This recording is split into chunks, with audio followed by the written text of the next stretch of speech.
नवी मुंबईतील वाशी येथील मुंबई कृषी उत्पन्न बाजार समिती म्हणजेच एपीएमसी मधील कांदा बटाटा आवारातील धोकादायक इमारती खाली करणे गरजेचे होते. मात्र जागेअभावी या स्थलांतरणात अनेक अडचणी येत होत्या.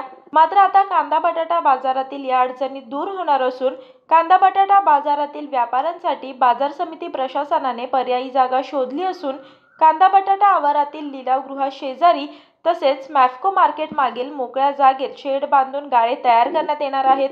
तसेच बाजारातील विंगप्रमाणे व्यापाऱ्यांना त्या ठिकाणी स्थलांतर करण्यात येईल अशी माहिती एपीएमसीने दिली.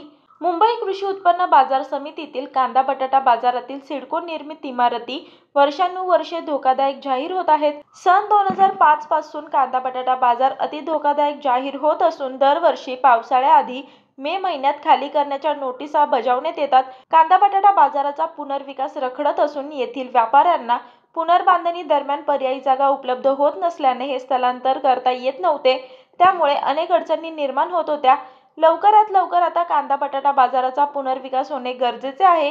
हे सर्वांच्या लक्षात आले असून त्यासाठी बाजार घटकांनी तयारी दर्शवली आहे.